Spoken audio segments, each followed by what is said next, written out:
Hvor er tendenserne i boligen på vej hen? Vi har kigget indenfor hos vores boligeksperter for at høre lidt om nyhederne her til foråret. Vi starter hos Essenza i Guldager, der udelukkende handler med italienske køkkener.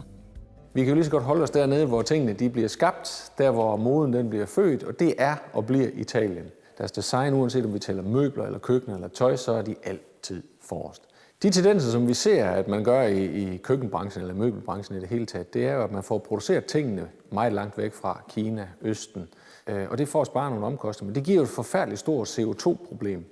Italienerne, vi skal selvfølgelig fragte fra Italien og herop, men det skal vi sådan set uanset hvad, fordi der kommer utrolig meget dernede fra. Men her, der producerer man tingene på stedet i Italien, og man går meget op i det med miljø, og det holder vi så fast ved, at vi så også gør herop.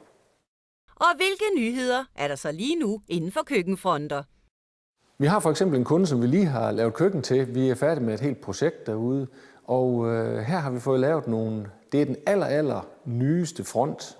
Den minder måske en lille smule om noget af det, der er begyndt at komme i Danmark, men det er den nyeste front, som er helt hip. Sort, dybe fuger i årene, sølv som en helt speciel ting i bunden af årene, og alligevel har vi et totalt projekt, hvor alt hænger sammen økonomisk.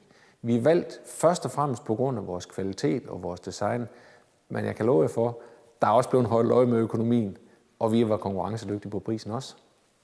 Så det var en meget prisbevidst kunde, du havde med at gøre? Det var en meget prisbevidst kunde, og det kan vi egentlig godt lide, fordi vi er jo selv meget prisbevidste. Og vi er i Vestjylland, vi er vestjyder, vi vil ikke betale for meget for tingene, men vi vil godt betale for en kvalitet. Og så er det jo ikke alle, der står foran en total renovering af huset, så Essenza kan også klare en mindre opdatering. Nu er vi inde på, at alting behøver jo ikke at skal være en udskiftning, og det skal koste en frygtelig masse penge. Der er faktisk rigtig mange tilfælde, hvor det vi gør, det er, at vi frisker op på det køkken, der er der i forvejen.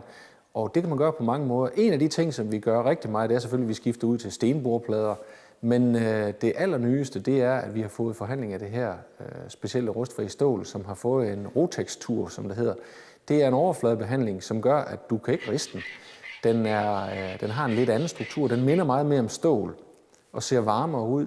Og den kan bruges både som bordplade, vi kan lave dem i tynde 5 mm plader, eller vi kan lave dem i 4 eller 8 eller 10 cm tykkelse. Og den kan også bruges som stinkplader op på væggene. Og det er meget nemt at holde rent. Så til forskel fra, hvad man har haft før med rustfri stål, så er det noget, der virker. Og det bliver ved med at se godt ud.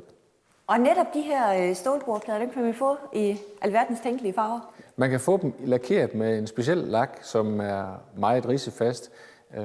Og den kan man selvfølgelig få i lige den farve. Det er jo en god måde at piffe køkkenet op på. Det er at bruge en eller anden farve, som man godt kan lide, uden at det skal være forpligtende. Det kan for eksempel være i en stinkplade, som også kan laves i alle de der farver. Ham, der laver den her roteksturbehandling, som er ridsefast, han laver også noget i noget, der hedder blåstål. Det kan vi ikke bruge som bordplader, men der laver vi for eksempel de her specielle M-hætter, som jeg kan designe fuldstændig, som jeg har lyst.